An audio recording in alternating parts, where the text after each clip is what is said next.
동시성과 실존적 이해 합본 2628, 26.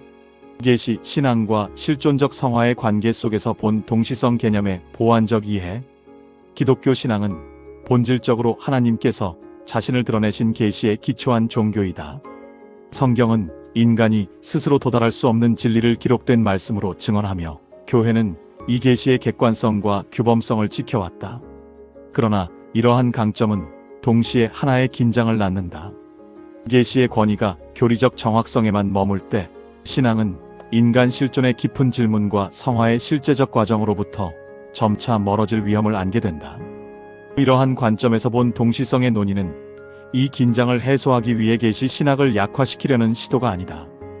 오히려 계시가 인간의 의식과 삶 속에서 어떻게 살아 움직이며 신자의 내면을 변화시키는지를 살피려는 시도에 가깝다.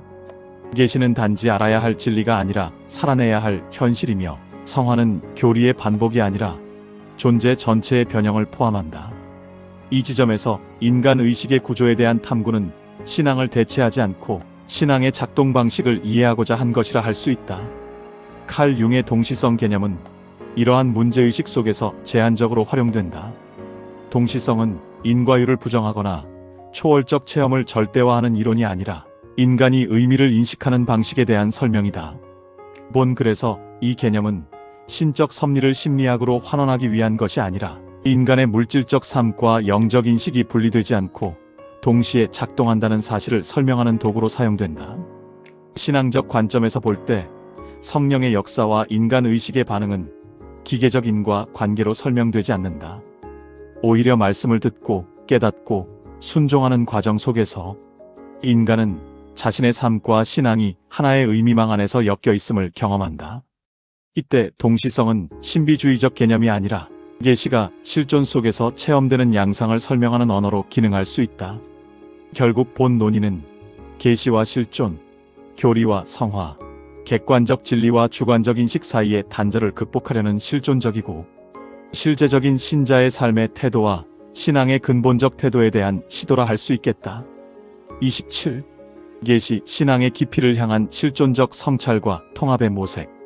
이 글을 쓰게 된 근본적 동기는 기독교 신앙이 지닌 고유한 강점이 특정 조건 아래에서는 오히려 약점으로 전도될 수 있다는 문제의식에서 출발한다.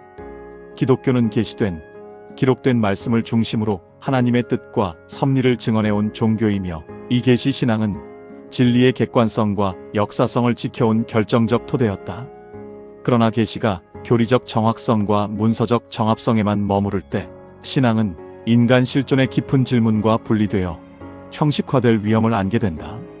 그 결과 하나님 앞에서의 존재론적 변화와 신자의 성화 여정은 부차화되고 실천없는 윤리와 관념화된 신앙이 반복되는 부작용이 발생해왔다.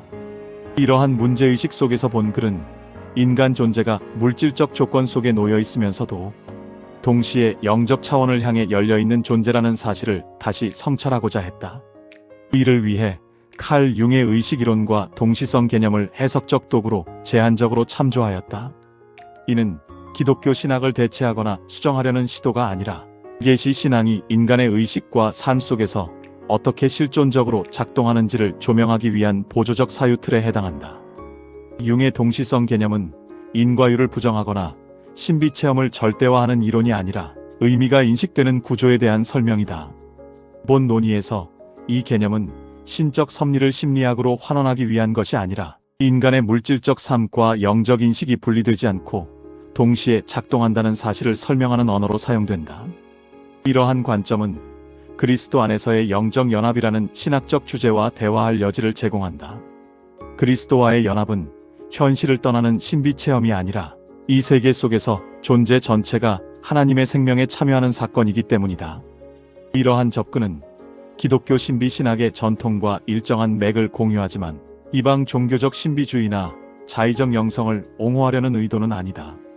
오히려 계시된 말씀과 성화의 삶이 다시 하나로 결합되는 지점을 모색하려는 시도이다. 결국 본 글은 계시와 실존, 교리와 성화, 말씀과 삶이 분리되지 않는 통합적 신앙의 가능성을 탐색하는 하나의 신학적 성찰이라 할 수 있다. 28. 기독교 세계관에서의 뇌의 동시적 다발성과 신의식의 이해. 앞선 논의들에서 꿈과 자각몽이라는 의식 현상을 뇌과학, 칼 융의 분석 심리학, 그리고 동시성 개념을 통해 단계적으로 살펴보았다. 이제 이 모든 논의를 기독교적 세계관이라는 후기적 관점에서 종합해 볼 필요가 있다.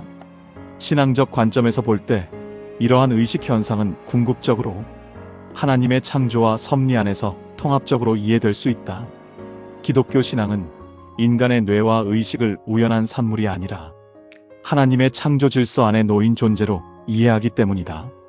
인간에게 주어진 뇌라는 정교한 시스템 자체가 하나님의 창조물이며 그 안에서 꿈과 자각의식이 작동하는 것 또한 하나님의 섭리적 질서에 속한다.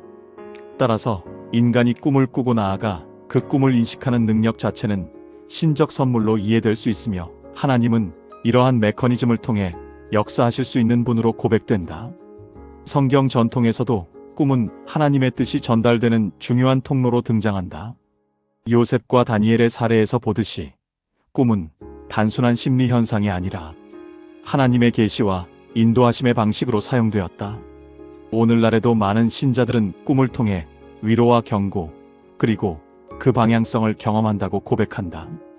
이러한 맥락에서 볼 때 뇌의 내부적 동시 작동과 다발성은 신의식이 개인의 의식에 다가오는 통로로 이해될 수 있으며, 자각몽은 이 소통의 과정에서 인간이 보다 분명하게 인식하고 응답할 수 있는 의식 상태로 해석될 여지도 있다.